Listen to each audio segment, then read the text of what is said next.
ಇದು ರಿಪಬ್ಲಿಕ್ ಕನ್ನಡದ big political exclusive story. Lok Sabha election ಬೇರೆ ಬರ್ತಾ ಇದೆ. ಶತಾಯಗತಾಯ 28ಕ್ಕೆ 28 ಸೀಟನ್ನು ನಾವು ಗೆಲ್ಲಬೇಕು ಅನ್ನೋ ನಿಟ್ಟಿನಲ್ಲಿ ಬಿಜೆಪಿ ಮತ್ತು ಜೆಡಿಎಸ್ ಇಬ್ರು ಕೂಡ ಜಂಟಿಯಾಗಿ ಚುನಾವಣೆಯನ್ನು ಎದುರಿಸೋದಕ್ಕೆ ಮುಂದಾಗ್ತಾ ಇದ್ದಾರೆ. ಅದರ ಭಾಗವಾಗಿ ಇದೀಗ ಈ ಮೈತ್ರಿ ವಿಚಾರಕ್ಕೆ ಸಂಬಂಧಪಟ್ಟಂತೆ ಕಮಲ ನಾಯಕರಲ್ಲಿ ಯಾಕೋ ಬೇಸರ ಮೂಡ್ತಾ ಇದೆಯಾ ಅನ್ನುವಂಥ ಪ್ರಶ್ನೆ ಉದ್ಭವಿಸ್ತಾ ಇದೆ. ಅದಕ್ಕೆ ಕಾರಣ ಪ್ರೀತಮ್ ಗೌಡ ಅವರು ಕೊಟ್ಟಂತಹ ಹೇಳಿಕೆ.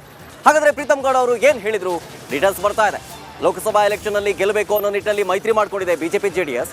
ಆದರೆ ಬಿಜೆಪಿ ಜೆಡಿಎಸ್ ಮೈತ್ರಿಗೆ ಕಮಲ ನಾಯಕರೇ ಅಸಮಾಧಾನವನ್ನು ಹೊರಹಾಕ್ತಾ ಇದ್ದಾರೆ. ನೆಂಟಸ್ತಿಕೆ ಬಿಡಬೇಕು ಅಂತ ಹೇಳಿ ಜೆಡಿಎಸ್ನ ಕುಡುಕ್ತಾ ಇರೋದು ಪ್ರೀತಮ್ ಗೌಡ. ಗೌಡ್ರಿಗೆ ಮಂಡ್ಯ ಹಾಸನದಲ್ಲಿ ನೆಂಟರಿರ್ತಾರೆ. ನಮ್ಮ ಸಂಕಲ್ಪ ಕುಟುಂಬ ರಾಜಕೀಯ ವಿರುದ್ಧ ಇರಬೇಕು. ರಾಷ್ಟ್ರ ರಾಜ್ಯ ಮಂಡ್ಯದಲ್ಲೂ ಕೂಡ ಕುಟುಂಬ ರಾಜಕೀಯ ಇದೆ. ಈ ರೀತಿಯಾಗಿ ಮಂಡ್ಯದ ಬಿಜೆಪಿ ಕಾರ್ಯಕಾರಿಣಿ ಸಭೆಯಲ್ಲಿ ಹೇಳಿಕೆಯನ್ನು ಕೊಟ್ಟಿರೋದು ಪ್ರೀತಮ್ ಗೌಡರು. 28ಕ್ಕೆ 28 ಸೀಟ್ ಗೆಲ್ಲಬೇಕು ಅನ್ನೋ ನಿಟ್ಟಿನಲ್ಲಿ ಮೈತ್ರಿ ಮಾಡಿಕೊಂಡಿದೆ ಬಿಜೆಪಿ ಜೆಡಿಎಸ್. ಆದರೆ ಯಾಕೋ ಕಮಲ ನಾಯಕರಲ್ಲೇ ಇದ್ರ ಬಗ್ಗೆ ಅಸಮಾಧಾನವನ್ನು ಹೊರಹಾಕ್ತಾಲೇಗಿದ್ದಾರೆ. ಅದರ ಭಾಗವಾಗಿ ಇದೀಗ ಪ್ರೀತಮ್ ಗೌಡ ಅವರು ಕೊಟ್ಟಂತಹ ಹೇಳಿಕೆ, ಮಂಡ್ಯದ ಬಿಜೆಪಿ ಕಾರ್ಯಕಾರಿಣಿ ಸಭೆಯಲ್ಲಿ ಅವರೊಂದು ಹೇಳಿಕೆ ಕೊಟ್ಟರು. ಇದು ಎಲ್ಲೋ ಒಂದು ಕಡೆ ಬಿಜೆಪಿ ನಾಯಕರಲ್ಲಿ ಮೈತ್ರಿ ವಿಚಾರಕ್ಕೆ ಸಂಬಂಧಪಟ್ಟಂತೆ ಅಸಮಾಧಾನದ ಹೊಗೆ ಆಡ್ತಾ ಇದೆಯಾ ಅನ್ನುವಂತಹ ಅನುಮಾನಗಳು, ಪ್ರಶ್ನೆಗಳು ಕಾಡೋದಕ್ಕೆ ಶುರುವಾಗ್ತಾ ಇದೆ. ನೆಂಟಸ್ತಿಕೆ ಬಿಡಬೇಕು ಅಂತ ಹೇಳಿ ಜೆಡಿಎಸ್ನ ಕುಡುತ್ತಾ ಇರೋದು ಪ್ರೀತಮ್ ಗೌಡರು. ಹಾಗಾದ್ರೆ ಏನೆಲ್ಲ ಮಾತನಾಡಿದ್ರು ಬನ್ನಿ ನೋಡೋಣ.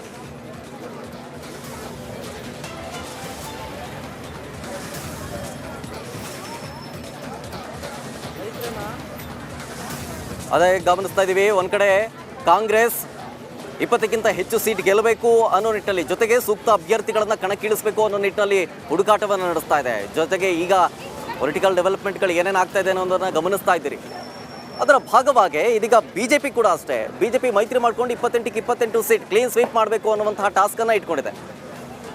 ಅದರ ಭಾಗವಾಗಿ ಇದೀಗ ಯಾಕೋ ಈ ಬಿಜೆಪಿ ಜೆಡಿಎಸ್ ಮೈತ್ರಿ ಮಾಡ್ಕೊಂಡಿದೆಯಲ್ಲ, ಅದಕ್ಕೆ ಕಮಲ ನಾಯಕರಲ್ಲೇ ಅಸಮಾಧಾನ ಉಂಟಾಗ್ತಾ ಇದೆಯಾ, ಅವ್ರಿಗಿಷ್ಟ ಇಲ್ವಾ ಅನ್ನುವಂತಹ ಅನುಮಾನಗಳು ಕಾಡೋದಕ್ಕೆ ಶುರುವಾಗ್ತಾ ಇದೆ.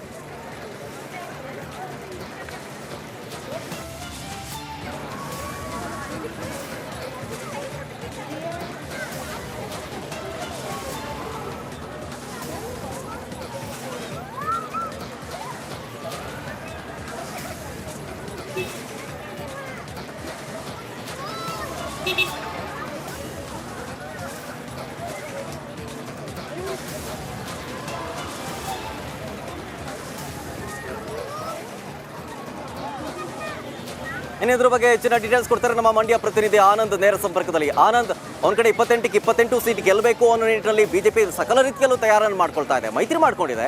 ಆದರೆ ಎಲ್ಲೋ ಒಂದ್ ಕಡೆ ಪ್ರೀತಮ್ ಗೌಡ ಅವರ ಹೇಳಿಕೆಯ ಬೆನ್ನಲ್ಲೇ ಅವರ ಪಕ್ಷದಲ್ಲೇ, ಕಮಲ ಪಕ್ಷದಲ್ಲೇ ನಾಯಕರಿಗೆ ಅಸಮಾಧಾನ ಇದೆಯಾ ಮೈತ್ರಿ ಮಾಡ್ಕೊಂಡಿರೋ ವಿಚಾರಕ್ಕೆ ಸಂಬಂಧಪಟ್ಟಂತೆ? ಡೀಟೇಲ್ಸ್ ಕೊಡೋದಾದ್ರೆ ಆನಂದ್.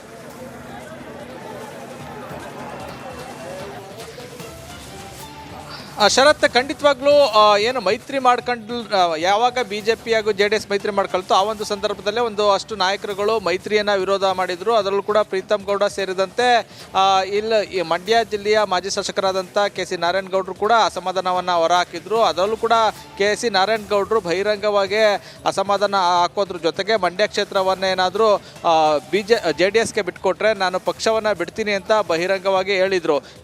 ಅದರಲ್ಲೂ ಕೂಡ ಈಗ ಚುನಾವಣೆ ಹತ್ರ ಆಗ್ತಾ ಇದೆ, ಹೀಗಾಗಿ ಬಿಜೆಪಿ ಮಂಡ್ಯದಲ್ಲಿ ಆಕ್ಟಿವ್ ಆಗಿದೆ. ಇವತ್ತು ಜಿಲ್ಲಾ ಕಾರ್ಯಕಾರಿಣಿ ಸಭೆ ನಡೀತಾ ಇದೆ. ಸಭೆಯಲ್ಲಿ ಸಾಕಷ್ಟು ನಾಯಕರುಗಳು ಕೂಡ ಭಾಗಿಯಾಗಿದ್ದಾರೆ. ಇನ್ನು ಏನು ಈ ಒಂದು ಸಭೆಯಲ್ಲಿ ಒಂದಷ್ಟು ಮಹತ್ವದ ಚರ್ಚೆಗಳು ಕೂಡ ನಡೀತಾ ಇರುವಂಥದ್ದು. ಈಗ ಏನು ಪ್ರೀತಮ್ ಗೌಡರು ಮಾತನಾಡುತ್ತಾ ತಮ್ಮ ಆಕ್ರೋಶ ಅಂದರೆ ಏನು ಒಂದು ತಮ್ಮ ಒತ್ತಾಯವನ್ನು ಆಗ್ತಾ ಇರುವಂಥದ್ದು, ಅದ್ರ ಜೊತೆಗೆ ಏನು ಜೆಡಿಎಸ್ ಹಾಗೂ ದೇವೇಗೌಡರ ವಿರುದ್ಧವೂ ಕೂಡ ಅಸಮಾಧಾನ ಹಾಗೂ ಪರೋಕ್ಷವಾಗಿ ಆಕ್ರೋಶವನ್ನು ಹೊರಹಾಕುವಂಥ ಕೆಲಸವನ್ನು ಮಾಡಿದ್ರು. ಈಗಾಗಲೇ ಜೆಡಿಎಸ್ ಹಾಗೂ ಬಿಜೆಪಿ ಮೈತ್ರಿ ಮಾಡಿಕೊಂಡಿದೆ. ಕೇವಲ ಮೈತ್ರಿ ಮಾತ್ರ ಮಾಡ್ಕೊಂಡಿರುವಂಥದ್ದು, ಯಾವುದೇ ಕಾರಣಕ್ಕೂ ಕೂಡ ಇನ್ನೂ ಸೀಟು ಹಂಚಿಕೆ ಆಗಿಲ್ಲ. ಮಂಡ್ಯ ಹಾಗೂ ಹಾಸನ ಕ್ಷೇತ್ರ ಜೆಡಿಎಸ್ಗೆ ಅಂತ ಹೇಳಲಾಗ್ತಾ ಇದೆ, ಆ ಥರದ್ದು ಯಾವುದೂ ಆಗಿಲ್ಲ. ಇನ್ನೂ ಕೂಡ ಯಾವುದೇ ಸೀಟು ಹಂಚಿಕೆ ಆಗಿಲ್ಲ. ಪ್ರೀತಮ್ ಗೌಡ್ರು ಏನೆಲ್ಲ ಮಾತಾಡಿದ್ರು ಅನ್ನೋದನ್ನ ಒಂದ್ಸಲ ನೋಡ್ಕೊಂಡ್ಬರೋಣ. ಥ್ಯಾಂಕ್ ಯು ಆನಂದ್ ಡೀಟೇಲ್ಸ್ಗಾಗಿ. ಅವ್ರು ಏನೇನು ಮಾತಾಡಿದ್ರು ಪ್ರೀತಮ್ ಗೌಡ್ರು ಕೇಳೋಣ ಬನ್ನಿ. ವಿಚಾರವನ್ನ ಒಟ್ಟಿಗೆ ತೆಗೆದುಕೊಂಡು ಹೋಗುವಂತ ಒಂದು ಮನಸ್ಥಿತಿ ಮೊದಲನೇದಾಗಬೇಕು. ಆ ಮನಸ್ಥಿತಿ ಏನು ಅಂತ ಹೇಳಿದ್ರೆ, ನನಗೆ ಅವ್ರ ನೆಂಟರು, ನನಗೆ ಇವ್ರ ನೆಂಟರು ಸುದ್ದಿ ಬಳಸಿದ್ರು, ನಮಗೆ ಹಾಸನ ಗೌಡರು ನೆಂಟರು ಅನ್ನೋ ರೀತಿಯಲ್ಲಿ ನಮ್ಮ ಇಡೀ ಸಂಬಂಧ ಇರುತ್ತೆ. ನಾನು ಹಾಸನದಲ್ಲಿದ್ದರೆ ಯಾರಾದ್ರೂ ಮಂಡ್ಯದಲ್ಲಿ ಗೌಡರು ನನಗೆ ದೊಡ್ಡಪ್ಪನ ಅಣ್ಣನ ಮಗಳ